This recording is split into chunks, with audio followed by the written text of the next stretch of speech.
welcome back to my YouTube channel and welcome back to this series where I'm talking about my experience so far as being a freelancer full-time in the UAE. And if you watched my previous two videos, I hope you enjoyed them, and do let me know in the comments if there's anything in particular that you'd like me to cover. But as you can see from the title, today's video is all about getting clients, which is probably, definitely something that so many people have asked me. Just where do you start getting clients? You know, how do you even begin a client relationship? Like, where does it come from? This is definitely things that I was kind of asking myself before I went freelance and I didn't really understand, but now I want to share some tips with you that I found just so helpful and that I'd recommend to anybody. I am speaking from my experience, which is in a kind of marketing landscape, so I do freelance social media marketing, but I think you can apply most of these tips to any freelance career, I think. Yeah, so I think you can apply this to whatever your kind of skill or service is, but I just wanted to put out there that my experience is all in kind of social media marketing and marketing. And as you can see, I've got my new background, got my sea view over there. Wait, can you see?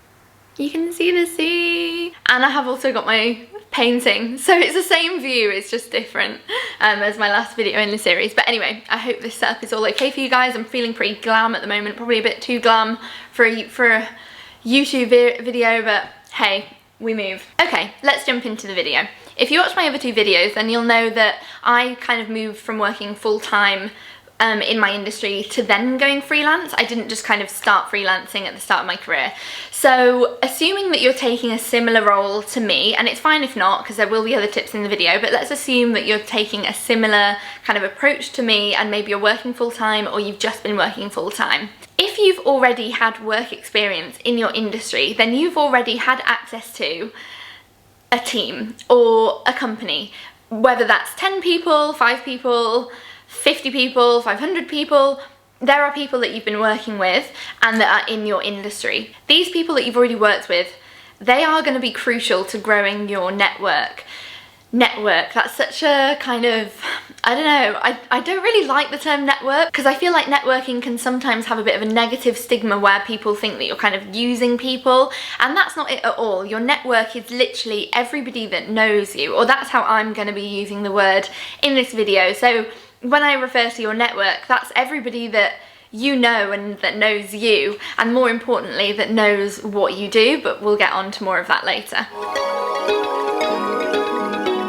Say you've worked with 5 people. These 5 people at your company, they know what you do, they know how good you are at it, they know your skill set. And even if you're leaving that company, you need to stay connected with these people, and the most common way to do that in the workforce is through LinkedIn. But if you're friends with these people, it can definitely be through Instagram or however else people stay friends, but you know, it's all about just keeping that connection alive. So let's say that 2 of those people also leave the company and they go on to work for different companies. You now have access to those other companies as well, and this is how networks grow. And these 5 people, or however many it is, they don't need to be your close friends. Don't worry about making best friends at work and thinking that that's the only way that you're going to get work in the future, because that's not true. Yes, nepotism happens and friends do hire friends, and you know, people do hire family members in companies. Yes, that happens, and that you can't get away from that. But it is not your close friendship circle that is going to really help you out in your networking. It's actually your outer circle. So let's think about people that maybe you just worked with for a short while, or maybe you didn't work directly with them, they were on a different team or something like that. They're your outer circle. These are people that you probably wouldn't really hang out with, and you wouldn't really consider them a close friend, but they're people that know you and you know them, and they are going to help you access new people. So let's say of those 5 people at the company, 2 of them or even 1 of them moves company after you do and then goes on to a different company. You now have access to that company as well. This person that's now at the new company will make new connections, and you are now kind of connected to them. But let's say your industry doesn't work through companies, or it's just different, who knows, I don't know what your situation is. You can also apply this to your friends and even online followers, let's say, because these are people that know what you do and you know them. They also have access to a whole other kind of bank of contacts that you can access. Also, I want to make another little extra point about how valuable an outer circle can be. So your close circle, your inner circle, they know you really well. They've maybe known you for ages, maybe you're really good friends. They already know you really well, and they know all of your skills, and they also know all of your flaws. Nobody is a flawless person. For your outer circle, however, they don't know you very well, and you can project your services, your skills, your professionalism, whatever you want to project to those people, and they won't know that, you know, that's not the real you. That sounds so bad, but what I'm saying is that you can build your image to these people much easier than you could build your image to your close circle. It's very hard to change someone's mind about you once they've put you in a box. Oh my god, this is like Tink's box theory. I don't know if anybody follows Tinks on TikTok, lol, that just popped into my mind, but it kind of is like that. Like sometimes your close circle can put you in a box, and sometimes even close colleagues can do this as well, I think. But your outer circle, you can kind of relay to them whatever information you want to get across. For example, you say, I'm now going freelance, this is what I do. They accept that, they take that, that's now what they know about you. And now the chances are when somebody asks them, or they're in a position to find somebody that does that skill, whatever it is, a friend of a friend, a friend of a friend of a friend, asking someone that does, say you're a photographer, someone is starting a brand that needs some photos, blah, blah, blah. They will remember that you told them that you're a freelance photographer. And that is how powerful an outer circle of connections can be. But one of the key points I made there is that they need to know what you do. There is kind of no way that you are going to get clients if you don't tell people what you do. And that sounds so obvious, but honestly, it isn't. People often just assume things will land in their lap. That's not how it works. You know, I'm a big believer of manifestation, but you've got to put it out there into the universe, and you've got to say what you're doing so that it will come back to you. If any of you follow me on Instagram, you probably do know that I do kind of regularly say what I do, whether it's in a Q&A or whatever, because I need to remind anyone that's following me that I do freelance social media marketing, and if they are ever in a situation where someone says to them, I'm actually looking for someone to do some social media for me, they will think, oh, I know a girl that does that because she told me all about it on her Instagram, or whatever it is, whatever platform, LinkedIn. I should probably be saying LinkedIn because that's a little bit more workplace orientated, but I'll just be honest, I do it on Instagram as well, but you can definitely apply this to LinkedIn, any social media platform, I'd say. So let's talk a bit more about how you can put your work out there. I love LinkedIn, I love the power of LinkedIn, and I love building connections on LinkedIn with a variety of people working in different companies, but all kind of in my industry, which is social media and marketing. So I actually try to post on LinkedIn once a week, which doesn't sound like that much when you compare to other social channels, but it is when you're trying to think about your work, because it's not like you really update your CV once a week, really. But I try to post on LinkedIn once a week, just because when you say somebody is looking at your LinkedIn profile and they'll look down your posts and they can see that you've got an opinion on a recent campaign a brand did, they've got a throwback to one of your best projects or achievements, and they've got, you know, a kind of a poll or something asking people what they think of something, whatever it is, they'll see that you actually do know your stuff and you actually do care. Again, it's just building image. That's one way to do it, is kind of posting on social media. And another thing that I've done is also build an online portfolio of my work. I did this on my website because I already have a website, but if you don't have a website, you can make one really easily, and don't be afraid, because you can literally just do it. Like, just Google how to do it. It's not hard. I would say if you're anything in digital, anything digital world, you need an online portfolio. Also, it's just way more interesting than a CV. Like, I kind of can't believe I didn't do this before. It's so much more interesting. People can scroll through it on their phone. It looks really good on their phone, like whatever. It's moving, there's videos in it. Yeah, it's just a really visual presentation of my work for the past, I'd say, 2 years. I've kept it really recent because I just think no one cares about what I was doing years and years ago. Like, I say to people, you know, I have 5 years industry experience, but I'm not going to list every single job that I've had because now I'm freelance. They're much more interested in key projects. Furthermore, God, this is becoming very, very formal. Furthermore, your potential clients are going to be interested in key statistics and key kind of data and case studies. They basically want to know, what have you done before that you can do for me? This is quite simple if it was something like photography, and I'm using photography because it's a kind of easy example to give of a freelance profession. Photography, you just need to show all your amazing work that you've done.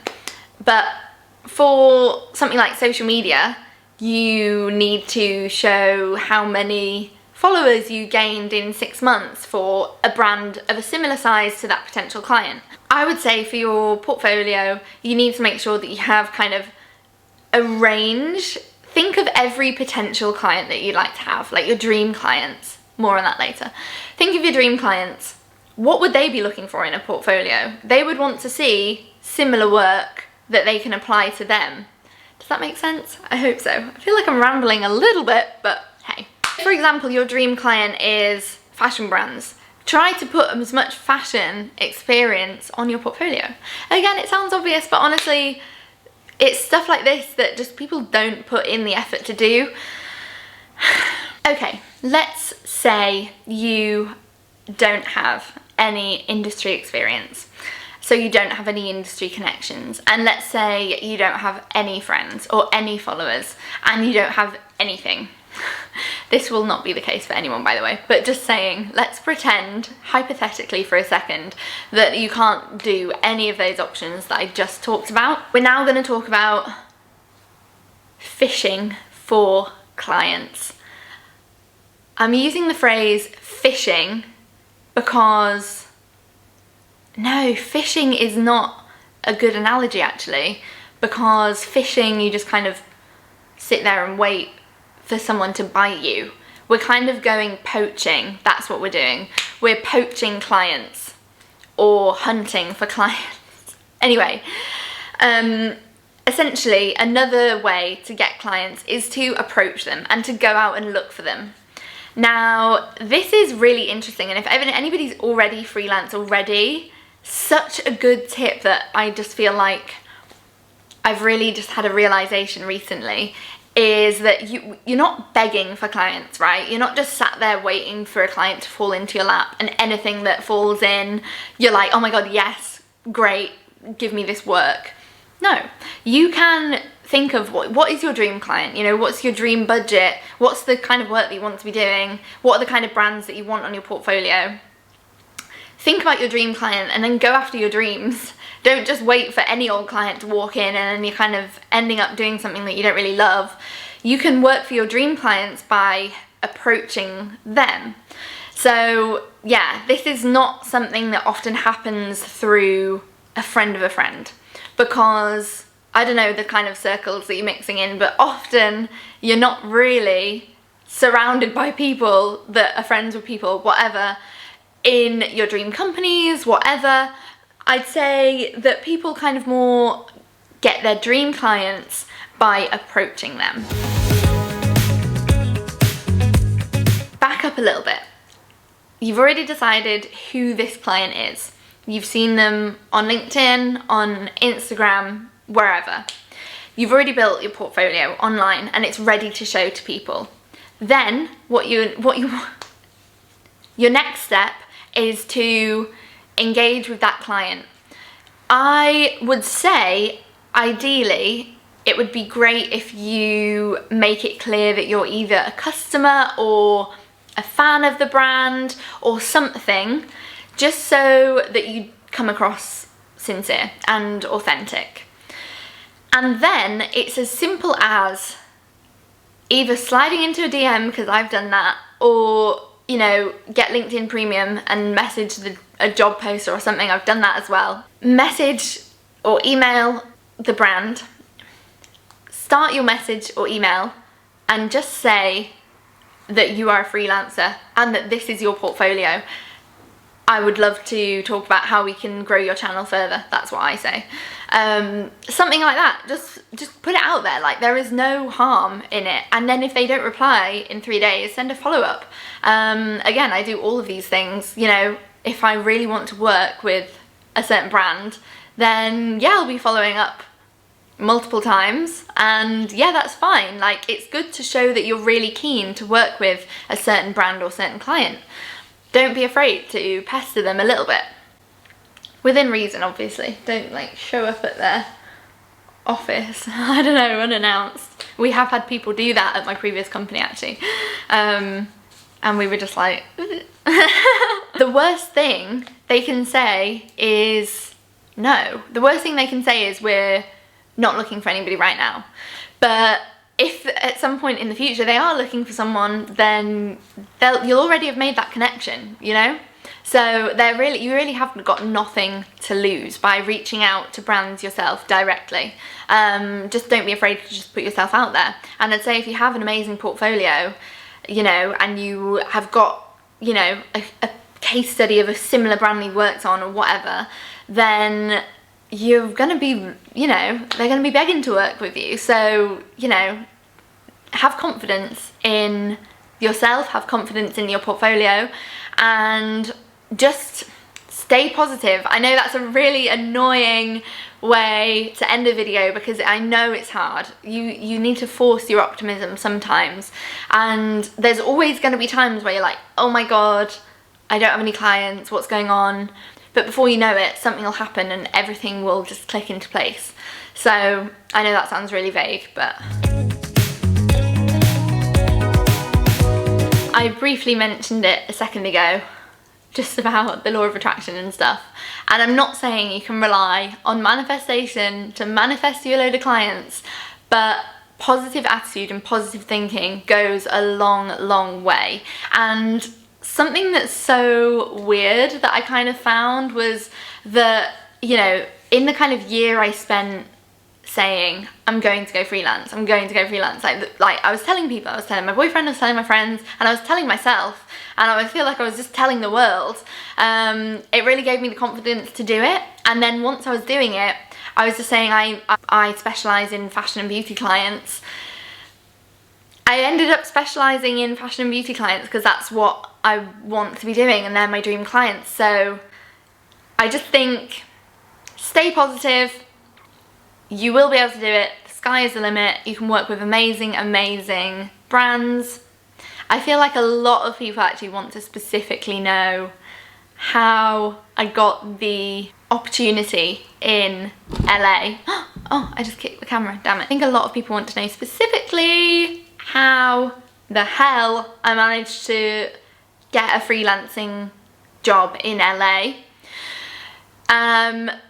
This blew my mind. The whole situation blew my mind. That opportunity was incredible, and I think I would struggle to replicate it, to be honest, because I do feel like it was rare. But then again, you know, it was my birthday while I was there in LA, and I said, and I said on my birthday to my client that I was working with, and I said, you know, my goal for this year would to be if I get one more, you know, another amazing international freelance project, that would be incredible, because I know how rare this is. So if I get one more this year, then I'll be, you know, over the moon. And so yeah, let's see if that happens. But yeah, that was a case. I will, you know, if people ask me how I got that, then I want to say that is a case of extreme networking. I don't want to give away the full details of how I got that client, because I now have a professional relationship with this brand who I love. So that's all I'll say for that, but I will say that it's through these tips that I've shared right now, and it's through networking. networking, networking, networking, networking. That is all I say to people when they DM me and they're like, how do I get clients? I just say, you just got to network. Network, network, network. It's not sleazy. It's not, you know, trying to climb on top of people. It's not. It's just putting out there what you want people to know. Side note, just being nice about it as well. Kindness will get you a long way as well. Just be polite, you know. Be polite and lovely to everybody. People will think good of you. I'm going to stop this video here because I'm totally rambling, but I hope that you found it interesting, and I hope you can apply some of these skills for your freelancing careers if that's what you're about to do, or if you're thinking about making the jump, then I hope that this has been a little bit inspirational for you. Let me know how you found it in the comments, and let me know what else you would like me to cover in this series, and I will gladly oblige. You know, your wish is my command. I would love to share. Like I mentioned in the previous video in this series, you know, we should not be gatekeeping this information. We want to share it with the world. We want to build each other up, and there's room for everybody to be living their best freelance successful lives if that's what they want to be doing. Bye guys.